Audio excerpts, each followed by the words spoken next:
You remember the part where Indy's in the cave and there's a big rock and it's rolling at him? Yeah. Stole that from a Donald Duck comic book written by Carl Barks. Nice. That, like, we have this guy who was real good at drawing ducks to thank for the fact that Indiana Jones did the big rock thing. And I think that's pretty neat. What's interesting is apparently the way that Disney Comics worked, nobody knew who he was because Disney Comics were like, they had Walt Disney's name on them. They did not have the name of the creators that were actually working on them. So he worked anonymously for like a long time on the Donald Duck books. But people recognized his art style. So like crazy Disney comic fans in the 60s were like, listen, we don't know who this guy is, but we really like how he draws them ducks. So we call him the Good Duck Artist. So that's like his like unofficial pseudonym was the Good Duck Artist. That's adorable. It's super good. And then the other guy I want to talk about is Jim Morgan. Jim Magon. JYMN space MAGON. Jim Magon, I think, is how Wikipedia is telling me to pronounce this. He was the one who was actually in charge of the DuckTales TV show. And just, he did everything working for Disney and then working elsewhere as well. So I'm just going to give you a list here because we're definitely going to see some more projects that he worked on. He's got under his belt work on Gummy Bears, DuckTales, Chip and Dale Rescue Rangers, Tailspin, Darkwing Duck, Goof Troop, Quack Pack, New Adventures of Winnie the Pooh, Goofy Movie, Make Way for Naughty, Casper, A Spirited Beginning, Casper Meets Wendy, Archie's Weird Mysteries, and All Dogs Go to Heaven, the series. I didn't know there was an All Dogs Go to Heaven, the series. MC, I think that in the future, one of the times we're picking a show to watch, we should do like a category one where we, come up with shows within a category, and the category should be like forgotten animated spin-offs of movies. Because I think that would be interesting. No. Like, All Dogs Go to Heaven, the series. Who knew there was such a thing? Yeah, there's got to be other shows like that as well, right? There's both Beetlejuice and Ghostbusters had animated series. Yes. Mm-hmm. There's a lot of weird. We can probably find a Wikipedia article of like animated spin-offs and use that to kind of figure it out. He was also producer on a movie called Titanic, The Legend Goes On, a 2000 Spanish-Italian animated feature film about the sinking of the Titanic. So it's like it's like Titanic, but what if instead of being topless, Rose was friends with talking mice? As far as I can tell, is what it is. Okay. What? I don't know. I just found this link as I was reading the page. I haven't done any research on that. Anyway, we're not here to talk about Jim Morgan. Jim Meg. I can't remember how I said his name. We're here to talk about DuckTales, Season 1, Episode 1, MC. And it's called Don't Give Up the Ship. We'll get to it. MC, nope. I was waiting for you to try to start the ad break so that I could interrupt you. Because, okay. Do you know what Don't Give Up the Ship is? It's a reference. No. Don't Give Up the Ship is a reference to a 1972, republished in 1975, set of rules for a tabletop role-playing war game published collaboration between some guy named Dave Arneson, I don't know who he is, and Gary Gygax, where you do ship battles. Don't Give Up the Ship is a rule book for doing big old boat battles in D&D before D&D. That's a cool factoid. I'm not saying we should do a spinoff where we have big old ship battles, but oh my gosh, no, we shouldn't, because MC, this is one of the ones where you need to have like a giant playmat on the floor where you have your little boats on the floor and you move them around and stuff. Oh no. So I have some rules, strongholds and followers. Mm-hmm. In there is a base called a pirate ship. I want to play more D&D so I can have a pirate ship. Well, I did give you guys like a skimmer. That's true. We got a little boat. It was not a ship though. It was a boat. No. I want a ship. Yeah. Did you did the thing make it to Australia where you say pirate ship but you hold your tongue? Did that happen in Australia schools? Yeah, I believe it did. Yeah, because it sounds like you're saying pile of shit. Yeah. I've decided we can say shit on this show. I hope that doesn't offend anybody. I hope not either. Whatever. They can deal with it. Yeah. All right, MC. Now you can take us to an ad break. I just had to tell you about Don't Give Up the Ship. So, now we'll get into the episode right after these messages.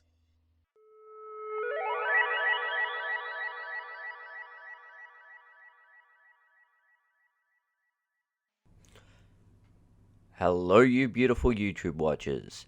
If you enjoyed this, don't forget to like and subscribe.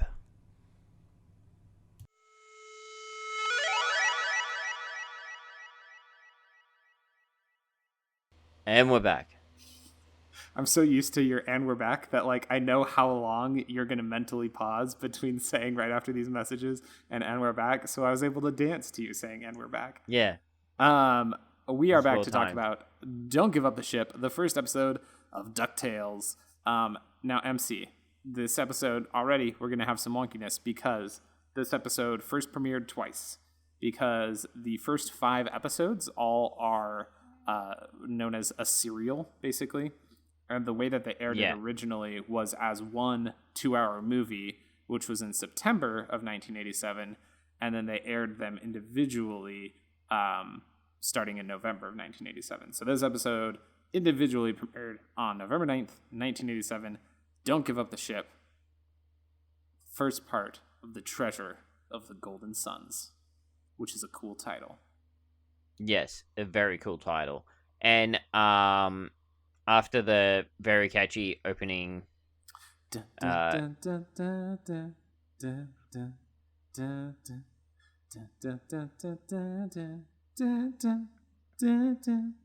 yeah, that catchy opening. Yeah.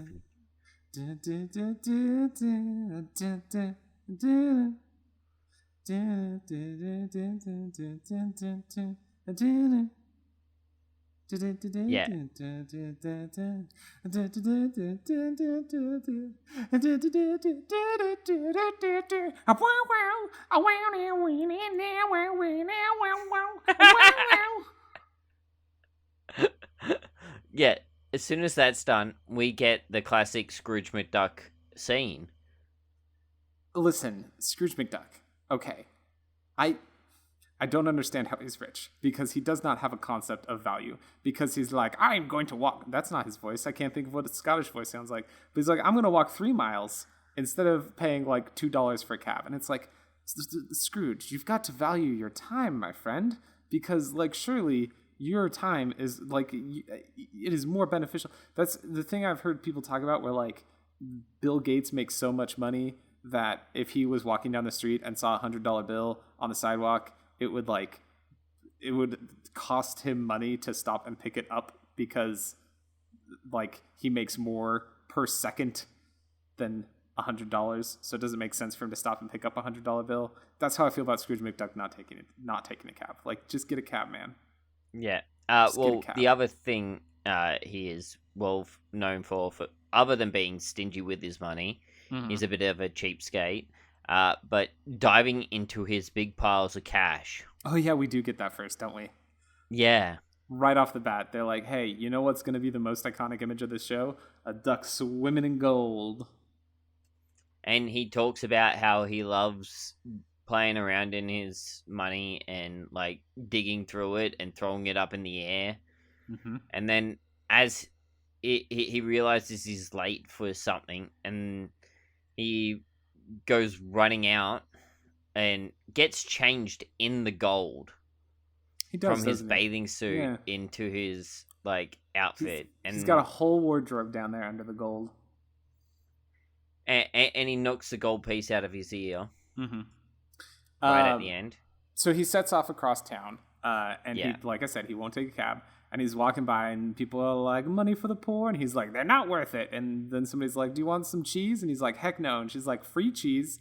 And he's like, cool, I'm going to take all the free cheese and I'll be back tomorrow for more free cheese.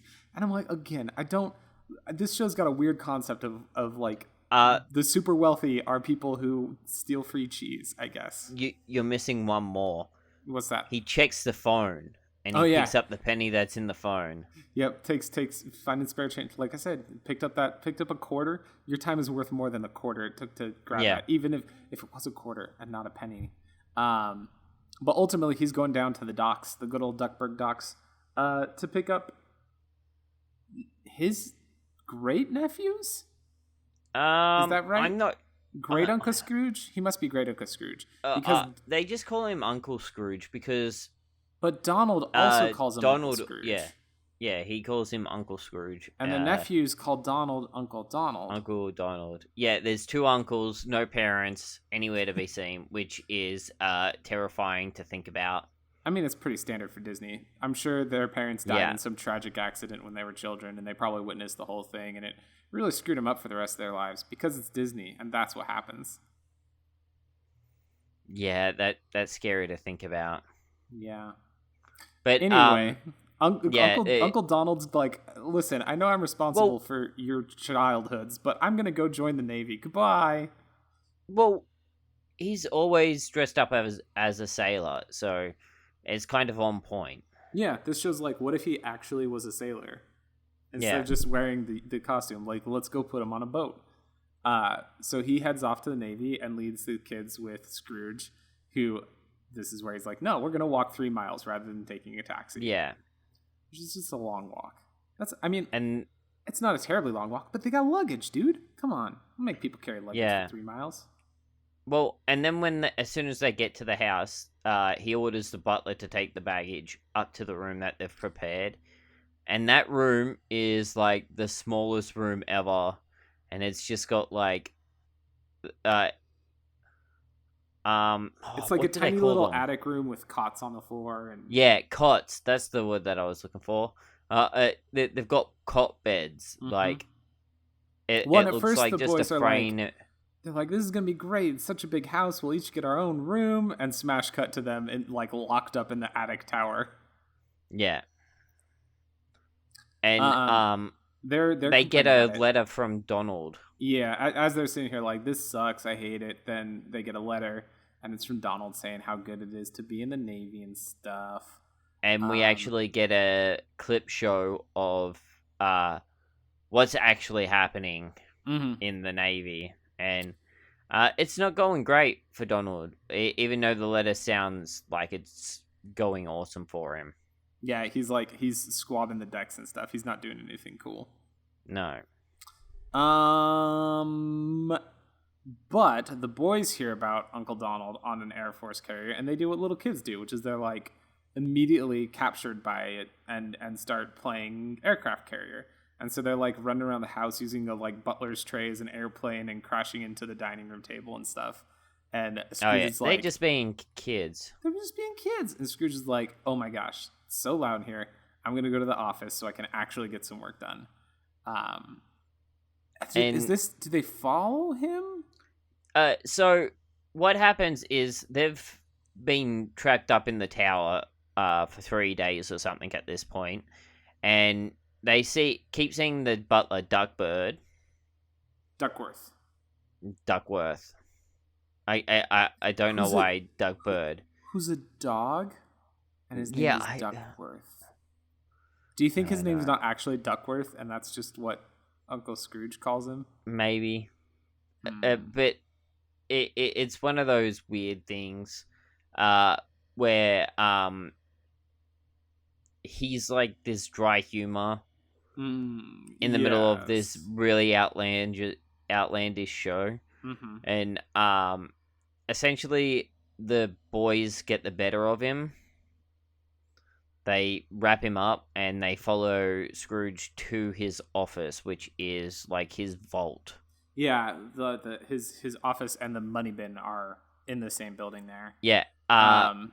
And Scrooge is like, he's like, listen, I'm in a crummy mood. You know what I need? Send in solicitors. Send in people who really want just a fraction of my immense wealth so that I can say no and crush their hopes and dreams. That's what'll make me feel better. actually, one of my favorite scenes is when they're in the office and they're at his money pit, and the triplets are fishing for notes, and he's like, "Oh, that's just a 50. Throw it back." I did catch that when I watched it. Yeah. He's kind of a jerk. Is like, Yeah. I was so excited to watch DuckTales, and then episode 1, you're like, man, Scrooge, like, I remember that he was like rich and a bit miserly, but literally his pastime is to deny money to charitable organizations. That's where he's like, this is fun. His whole thing is about being the richest duck, I think. Yeah. But one of the people who comes in looking for money is the leader of the Junior Woodchucks, which is like Boy Scouts, but for ducks and other barnyard animals. And he's like, we like do stuff that occupies our children, so you don't have to deal with them. And Scrooge is like, oh, hey, that sounds intriguing. Oh, we actually forgot about a scene. The Beagle Boys? Yeah, escaping. Yeah, so their bombs. Bombs. Yeah. They get bonbons, but they're bombs, and they use them to blow a hole in the wall. And they're beagles, and I guess they don't really look like beagles. They look like some kind of dog. I don't know. That's not what a beagle looks like, but they're called the Beagle Boys. And they use the bombs to blow out a hole in the wall and go meet their mysterious benefactor who helped them get away. Yeah, and then we get the solicitor scene, and him finding out about what are they? The Junior Woodchucks. Yeah, Junior Woodchucks. So, and there's like this guy. He's like got this military getup essentially, and he like gives him hats and exactly 3 hats and sashes and the booklet, the guidebook, the Junior Woodchucks guidebook, which will be an ongoing asset for the nephews. Yeah, and still gets thrown out the window by the robot arms, but Scrooge says, "Bill me," as he does it, so he has accepted it. MC, listen, I know our D&D game kind of fell by the wayside because I had a kid and whatnot, but if I ever run a D&D game again, or if I'm playing one in one you run, I want the Junior Woodchucks guidebook to be a magical item in it, where like you can do, I don't know, like a wisdom check once a day to get proficiency in any task by like flipping through the book and looking for a page all about the thing you're trying to do. I think that'd be kind of fun. I think that'd be a fun item. I'll put that in my notes. Okay, we got to speed up here. So let's see. The boys find a boat and they want to send it to Uncle Scrooge, or I'm sorry, Uncle Donald. A little wooden ship. Meanwhile, the Beagle Boys meet up with the guy who got him out of jail, and he's like, I hired you, or I broke you out of jail because I want you to break in and steal this little boat. So it's like, oh, what's happening with the boat? Must be worth something. El Capitan. Yeah, El Capitan. El Capitan is the guy who broke the Beagle Boys out of jail. He kind of looks weaselish. I can't really tell. I think he's a dog as well. I'm pretty sure that in the greater Duckberg universe, there are fowl and canines. I'm pretty sure those are the only species. Okay. I think. I'm not positive, but I think. It's just so weird. I'm trying to remember how... Oh, no. I'm trying to remember how it is that the boys end up, like, in a chase scene with the beagles. So, what happens is they hear Scrooge talking to Duckworth about the boys, and it sounds negative because he's talking about how they're getting in all this trouble and whatnot, and they're being a nuisance. But then he's like, but they're brilliant, and I love them, sort of thing, as well. Right. But they only hear the bad part. Yeah, and they decide to run away. And what happens is they see El Capitan standing outside the building, and being all shady, and they're like, we should investigate. And they run into the Beagle Boys in there. Okay. And the Beagle Boys are trying to steal the ship, and the nephews try and stop them. But ultimately, Beagle Boys get away with the ship, and Uncle Scrooge blames the nephews. And they're like, no, man, we were really trying to help you out. But he grounds them to the attic. And this is when they pull out the Junior Woodchucks guidebook and roll real good on their proficiency check for building a hang glider. And this is where this can be a fun magic item, MC. Because, hang on. What you can do is... I'm just gonna point one thing out real quick. You said they roll real good on their proficiency score. I would argue they did a middling job on their score. Their saving rolls were brilliant, but because what happens is they build a hang glider, but they don't figure out how to land it.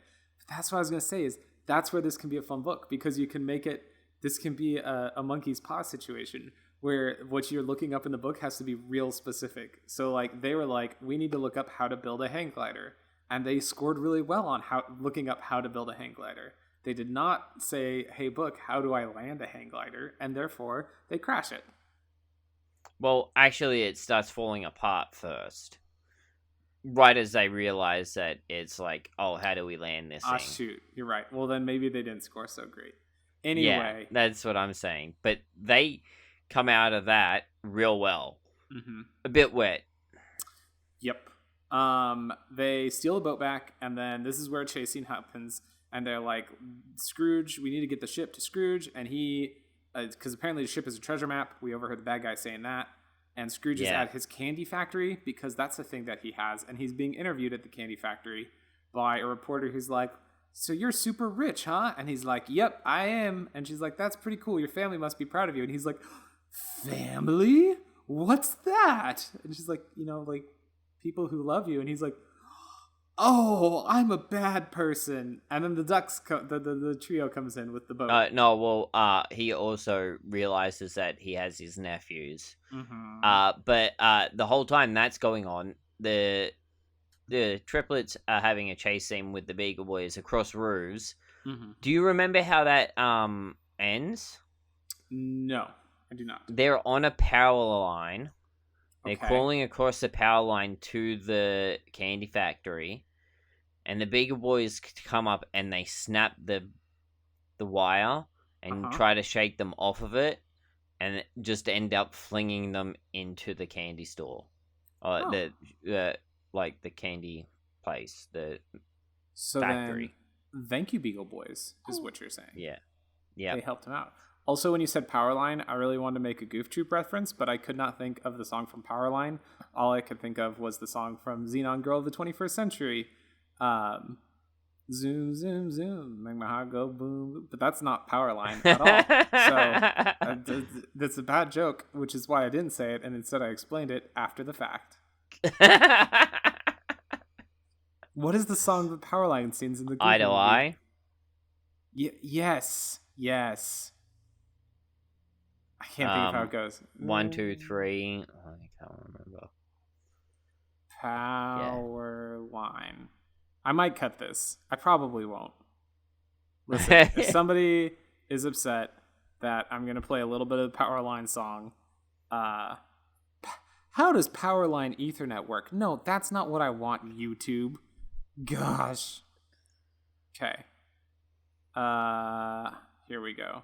No, Stand Out is the one I'm thinking of, MC. You led me astray. Okay. Hang on. Where's the volume? It's going to be super low quality because I'm just playing it from my iPad. I hope this works. How about science slumber party? Oh, the power just went out. We should actually cut this. There's Max.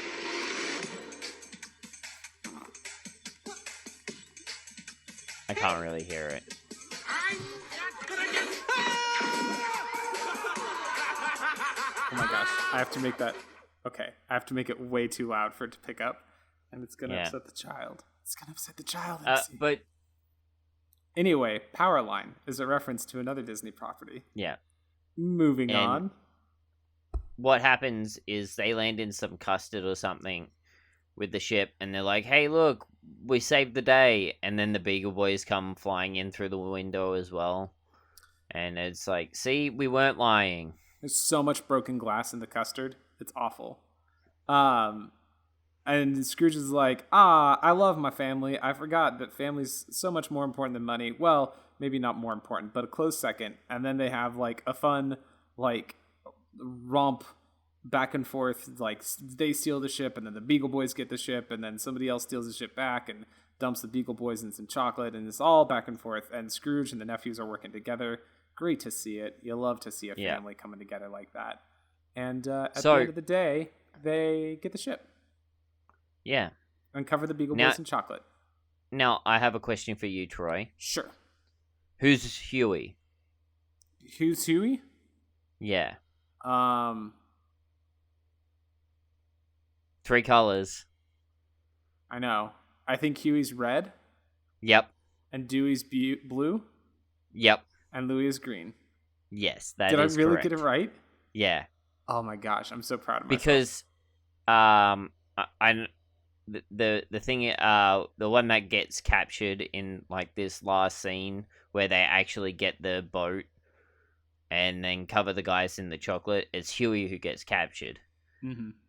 And earlier on, when the 2 guys get dumped in the caramel, it's Dewey, the one with the blue shirt, who pies him, and he says, "Get him, Dewey." So what I went to is I was trying to remember back to when Donald dropped them off on the dock. Yeah, he says something to each of them, and I was trying to remember what order they were standing in. Because I'm like, I know he had to have said it Huey, Dewey, Louie, because you always say Huey, Dewey, Louie. So it's like, I'm pretty sure it was red, blue, green. Oh, no, that doesn't work. Anyway. That's the end of the episode, right? Yeah. They got the ship, Beagle Boys covered in chocolate, and El Capitan's like, I'll get you, Scooby-Doo. No, Scrooge McDuck. Yeah. Because he's the reporter signs off. Oh yeah, because the reporter like live broadcast the whole battle in the candy factory. Yeah. I didn't expect the like destroyed candy factory to be a plot point, but it was. Yeah. Included that. Do you remember in Indiana Jones, when the guy burns his hand on the thing? Yes. And then it's like he makes his pull too high because you have to subtract 2 somethings for the god whose staff this is. Yes. But his doesn't have that, so his pull's too long. So they're digging in the wrong place. I really like Indiana Jones. That happens here because the boat falls in the chocolate, and it leaves an impression on the chocolate, which you don't realize here, but that's going to be important in the next episode, that there's an impression of the boat in the chocolate. But MC, it's time for us to end the show. And we've got a new way to end the show, which is I asked you to come up with a best and a worst thing for the episode, and we're gonna this is how we're gonna end the shows going forward. Is we're gonna do worst first, partially because it rhymes, but also so that we end on a high note. But first, I want to give a quick shout out the 2 shows that made me want to incorporate this into our podcast. One is called Post Atomic Core, which is a comprehensive Star Trek podcast. They've covered all of Star Trek. Nice. All of it. And then a whole bunch of other stuff too. But I've been listening to them as we watch Voyager. And they do good things and bad things, which on Voyager, sometimes finding a good thing is a little difficult. And then the other show that made me want to do this is Disney Forever, which was started by my friends Void and Katie over at the Geek to Geek Network, where they're watching all of the Disney movies. All of them. It might take a while. And they do good things and bad things on their shows. So we're going to do best and worst. Worst first. Do you want to go first, or do you want me to go first? You go first. All right. Here's my worst thing about this episode. The freaking subtitles are bad. Did you have the subtitles on while you were watching this episode? During this watch. The last watch, yeah. While we were recording and you were scrubbing through. Yeah. So if you have it on at the same time as the audio, it will make you lose your mind because it is like never accurate. The subtitles are like somebody watched a scene and then played the scene back with it muted and tried to remember what everybody was saying, because it's like never a right. little off. It's always close, but it is never correct. And I just have subtitles on all the time. Well, and it broke my brain trying to have them on because it was like it would be like the characters would say like, we should work together on this, And the subtitles would say, maybe if we cooperate. And it's like, how did you get that? That's not... What? So, I got it paused at the moment. The Beagle Boys are getting carried away. And it says, law enforcement, circus arts. Circus arts? Yeah. I don't know what that means.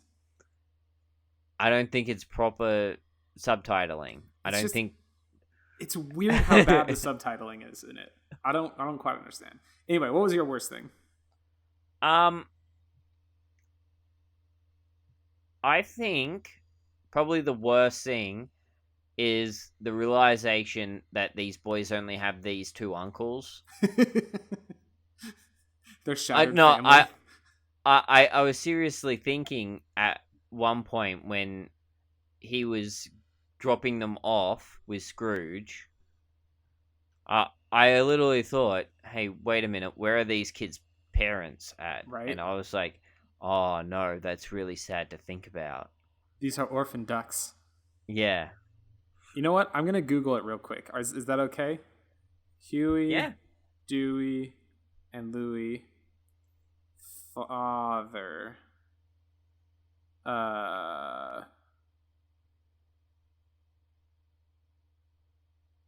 Whoa.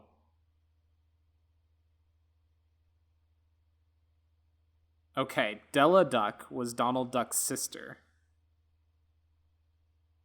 And their father, usually known as Mr. Duck or possibly Jamie Duck, sometimes Osman Duck, was her boyfriend. And then, okay, so he was the boyfriend, probably husband, blah, blah, blah, blah, blah. When Della first sent her children over to Donald in 1937, it was because the three little devils had set a cracker off under Mr. Duck's chair, sending him to the hospital for several weeks. Oh my god. They hospitalized their father. Whoa. Okay, so that was in 1937. And see, this just got dark. That was in 1937. Then it says, however, in 1938, when the nephew's caretaking was handed over to Donald for good by Della, Mr. Duck was nowhere to be seen. He died, MC. They killed their father with firecrackers, is what happened. Or he went off to war. No, MC. He died. He died from firecrackers. And they killed their father, and their mother couldn't live with it and send them off because she was like, every time I look at you, I just see my dead husband, and it's all your fault. You little awful children. I hate you so goddamn much. Go live with my failure of a brother, my stupid brother who thinks he's a sailor even though he's never been on a boat before. You go live with him because I can't handle it anymore. Yeah, it got real dark. Okay, so that's the worst thing about the realization of how dark Disney can be at times. How about your best thing? I want to say anything that has to do with Scrooge's vault. Okay. Like him swimming in it, them fishing, like just seeing like the stacks of like cash and gold and like treasure and all that stuff. It's just like in like your kid head, like in that your kid brain. That's how rich people have their money. Like that's how you see rich people having money when you're a kid. It is. So I'm debating whether I want to share this. I'm going to share it. I used to have a recurring nightmare about being in what was effectively the money bin and having gold coins poured on top of me because, like, young Troy was like, that would be terrible. That sounds awful. You shouldn't swim in coins. That would hurt so bad. And so I had a recurring nightmare about having, like, basically being at the bottom of, I think maybe in the Ducktales movie, the money bin gets emptied. And so you see it empty. And, like, that is the setting for the recurring nightmare I had as a kid, was, like, standing in the bottom of that and then some, like, coins pouring in from above. That's a bad way to go. It's not good. I remember seeing Star Wars as, like, a little kid. Mm. So mine was closing in walls. Ooh, yeah, that's a good one, too. And being stuck in a trash container with a weird squid monster. in the bottom because weird the monsters are part of Star Wars. People who get mad Squid about monster Rathgars. never scared me all that much because I knew it was going to be gone as soon as the walls started moving. They should have just escaped out the bottom wherever the squid monster went. I mean, there was a way out down there.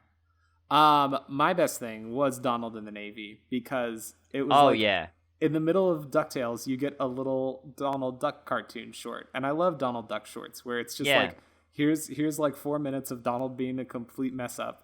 And that's what this was. He's like swabbing the decks, and as he's like wiping a window and drops a bucket on the head of the commanding officer. And in his letter, he's like, my commanding officer's really taken a personal interest in me. He's even given me dangerous fighter jet work. And he's like cleaning the back engines of a fighter jet that sets him on fire. And this is dumb little jokes in the middle of this that I like. Yeah. I love Donald Duck cartoons. So that part made me really happy.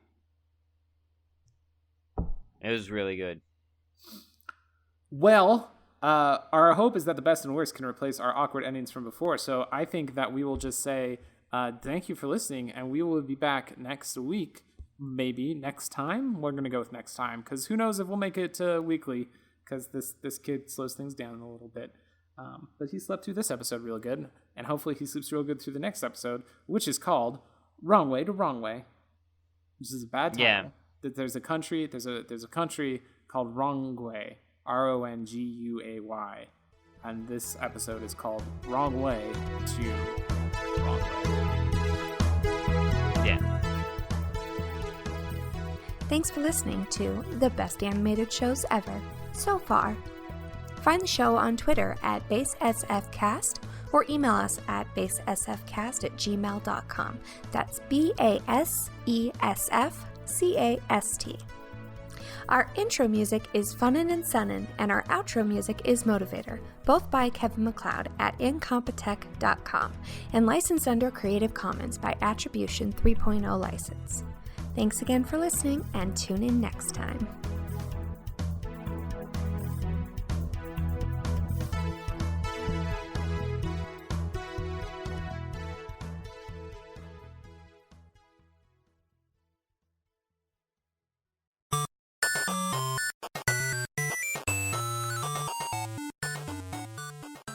This has been a presentation of the We Can Make This Work Probably Network. Follow us on Twitter at Probably Work for more of our questionable content. Also, we have a website called probablywork.com.